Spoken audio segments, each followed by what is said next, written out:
La Bible en un an. Lecture du 25 septembre. Éphésiens, chapitre 4, versets 1 à 16.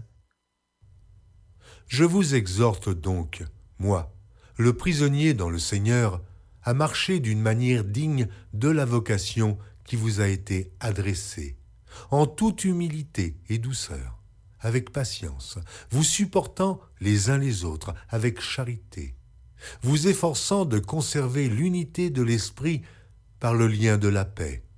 Il y a un seul corps et un seul esprit, comme aussi vous avez été appelés à une seule espérance par votre vocation. Il y a un seul Seigneur, une seule foi, un seul baptême, un seul Dieu et Père de tous, qui est au-dessus de tous et parmi tous et en tous. Mais à chacun de nous, la grâce a été donnée selon la mesure du don de Christ. C'est pourquoi il est dit, étant monté en haut, il a emmené des captifs et il a fait des dons aux hommes. Or, que signifie « il est monté » sinon qu'il est aussi descendu dans les régions inférieures de la terre. Celui qui est descendu, c'est le même qui est monté au-dessus de tous les cieux afin de remplir toutes choses. Et il a donné les uns comme apôtres, les autres comme prophètes, les autres comme évangélistes, les autres comme pasteurs et docteurs, pour le perfectionnement des saints en vue de l'œuvre du ministère et de l'édification du corps de Christ, jusqu'à ce que nous soyons tous parvenus à l'unité de la foi et de la connaissance du Fils de Dieu, à l'état d'homme fait, à la mesure de la stature parfaite de Christ, afin que nous ne soyons plus des enfants, flottants et emportés à tout vent de doctrine par la tromperie des hommes, par leur ruse dans les moyens de séduction, mais que professant la vérité dans la charité, nous croissions à tous égards en celui qui est le chef, Christ.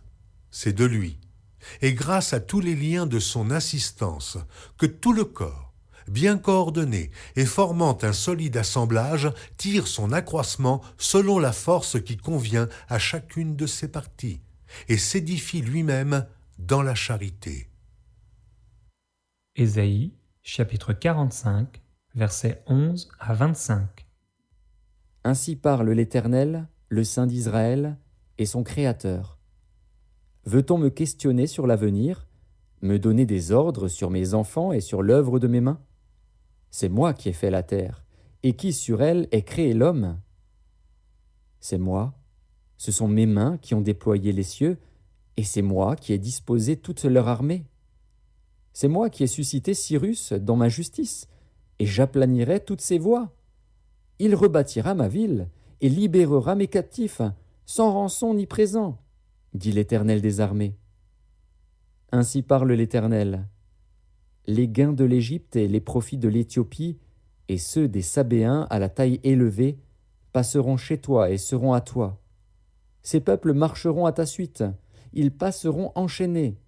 Ils se prosterneront devant toi et te diront en suppliant, « C'est auprès de toi seulement que se trouve Dieu, et il n'y a point d'autre Dieu que lui. » Mais tu es un Dieu qui te cache, Dieu d'Israël, Sauveur. Ils sont tous honteux et confus, ils s'en vont tous avec ignominie, les fabricateurs d'idoles. C'est par l'Éternel qu'Israël obtient le salut, un salut éternel.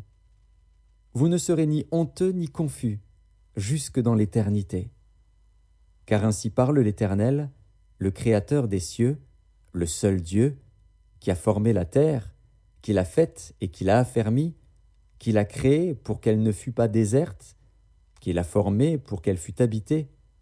Je suis l'Éternel, et il n'y en a point d'autre. Je n'ai point parlé en cachette, dans un lieu ténébreux de la terre. Je n'ai point dit à la postérité de Jacob, « Cherchez-moi vainement. » Moi, l'Éternel, je dis ce qui est vrai, je proclame ce qui est droit. Assemblez-vous et venez, approchez ensemble, réchappez des nations. Ils n'ont point d'intelligence, ceux qui portent leur idole de bois et qui invoquent un Dieu incapable de sauver. Déclarez-le et faites-les venir, qu'ils prennent conseil les uns des autres. Qui a prédit ces choses dès le commencement et depuis longtemps les a annoncées? N'est-ce pas moi, l'Éternel? Il n'y a point d'autre Dieu que moi. Je suis le seul Dieu juste et qui sauve. Tournez-vous vers moi, et vous serez sauvés, vous tous qui êtes aux extrémités de la terre, car je suis Dieu, et il n'y en a point d'autre. Je le jure par moi-même, la vérité sort de ma bouche, et ma parole ne sera point révoquée. Tout genou fléchira devant moi, toute langue jurera par moi. En l'Éternel seul, me dira-t-on, réside la justice et la force. À lui viendront, pour être confondus, tous ceux qui étaient irrités contre lui. Par l'Éternel seront justifiés et glorifiés tous les descendants d'Israël. Ésaïe, chapitre 46. Bel s'écroule, Nébo tombe. On met leurs idoles sur des animaux, sur des bêtes. Vous les portiez, et les voilà chargés, devenus un fardeau pour l'animal fatigué. Ils sont tombés, ils se sont écroulés ensemble. Ils ne peuvent sauver le fardeau, et ils s'en vont eux-mêmes en captivité. Écoutez-moi, maison de Jacob, et vous tous, reste de la maison d'Israël, vous que j'ai pris à ma charge dès votre origine, que j'ai porté dès votre naissance. Jusqu'à votre vieillesse, je serai le même. Jusqu'à votre vieillesse, je vous soutiendrai. Je l'ai fait, et je veux encore vous porter, vous soutenir et vous sauver. À qui me comparerez-vous pour le faire mon égal? À qui me ferez-vous ressembler pour que nous soyons semblables? Ils versent l'or de leur bourse et pèsent l'argent à la balance. Ils payent un orfèvre pour qu'il en fasse un dieu, et ils adorent et se prosternent. Ils le portent, ils le chargent sur l'épaule, ils le mettent en place, et il y reste. Il ne bouge pas de sa place. Puis on crie vers lui, mais il ne répond pas, il ne sauve pas de la détresse. Souvenez-vous de ces choses, et soyez des hommes. Pécheurs, rentrez en vous-même. Souvenez-vous de ce qui s'est passé dès les temps anciens. Car je suis Dieu, et il n'y en a point d'autre. Je suis Dieu, et nul n'est semblable à moi. J'annonce dès le commencement ce qui doit arriver, et longtemps d'avance ce qui n'est pas encore accompli. Je dis, mes arrêts subsisteront, et j'exécuterai toute ma volonté. C'est moi qui appelle de l'Orient un oiseau de proie, d'une terre lointaine un homme pour accomplir mes desseins. Je l'ai dit, et je le réaliserai. Je l'ai conçu, et je l'exécuterai. Écoutez-moi, gens endurcis de cœur, ennemis de la droiture. Je fais approcher ma justice, elle n'est pas loin. Et mon salut, il ne tardera pas. Je mettrai le salut en Sion, et ma gloire sur Israël. Ésaïe, chapitre 47. Descends, et assieds-toi dans la poussière, vierge, fille de Babylone. Assieds-toi à terre, sans trône, fille des Chaldéens. On ne t'appellera plus délicate et voluptueuse. Prends les meules et mous de la farine. Ôte ton voile, relève les pans de ta robe, découvre tes jambes, traverse les fleuves. Ta nudité sera découverte, et ta honte sera vue. J'exercerai ma vengeance, je n'épargnerai personne. Notre Rédempteur, c'est celui qui s'appelle l'Éternel des armées, c'est le Saint d'Israël. Assieds-toi en silence, et va dans les ténèbres, fille des Chaldéens. On ne t'appellera plus la souveraine des royaumes. J'étais irrité contre mon peuple, j'avais profané mon héritage, et je les avais livrés entre tes mains. Tu n'as pas eu pour eux de la compassion, tu as durement appesanti ton joug sur le vieillard. Tu disais, à toujours je serai souveraine. Tu n'as point mis dans ton esprit, tu n'as point songé que cela prendrait fin. Écoute maintenant ceci, voluptueuse, qui t'assied avec assurance, et qui dit en ton cœur, moi, et rien que moi. Je ne serai jamais veuve, et je ne serai jamais privée d'enfant. Ces deux choses t'arriveront subitement, au même jour, la privation d'enfants et le veuvage. Elles fondront en plein sur toi, malgré la multitude de tes sortilèges, malgré le grand nombre de tes enchantements. Tu avais confiance dans ta méchanceté. Tu disais « Personne ne me voit ». Ta sagesse et ta science t'ont séduite. Et tu disais en ton cœur « Moi, et rien que moi ». Le malheur viendra sur toi, sans que tu en voies l'aurore. La calamité tombera sur toi, sans que tu puisses la conjurer. Et la ruine fondra sur toi tout à coup, à l'improviste. Reste donc au milieu de tes enchantements et de la multitude de tes sortilèges, auxquels tu as consacré ton travail dès ta jeunesse. Peut-être pourras-tu en tirer profit, peut-être deviendras-tu redoutable. Tu t'es fatigué à force de consulter. Qu'ils se lèvent donc et qu'ils te sauvent, ceux qui connaissent le ciel, qui observent les astres, qui annoncent, d'après les nouvelles lunes, ce qui doit arriver. Voici, ils sont comme de la paille, le feu les consume, ils ne sauveront pas leur vie des flammes. Ce ne sera pas du charbon dont on se chauffe, ni un feu auprès duquel on s'assied. Tel sera le sort de ceux que tu te fatiguais à consulter. Et ceux avec qui tu as trafiqué dès ta jeunesse se disperseront chacun de son côté. Il n'y aura personne qui vienne à ton secours. Ésaïe, chapitre 48, versets 1 à 11.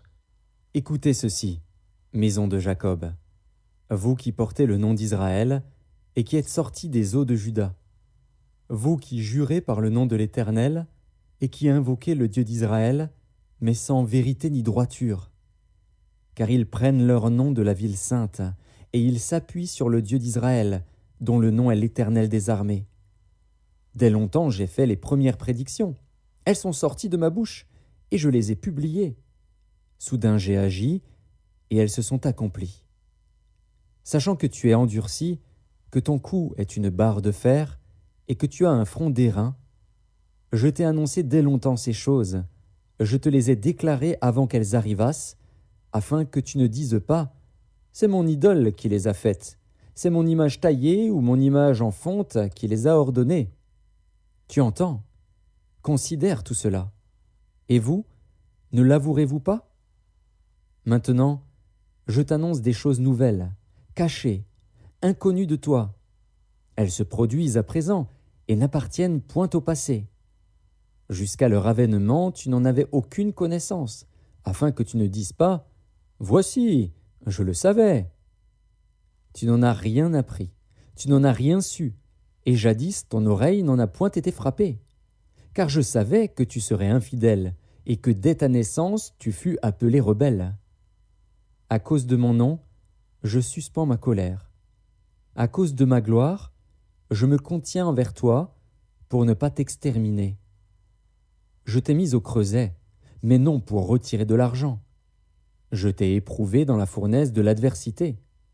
C'est pour l'amour de moi que je veux agir. Car comment mon nom serait-il profané? Je ne donnerai pas ma gloire à un autre. Psaume, chapitre 68, versets 19 à 36.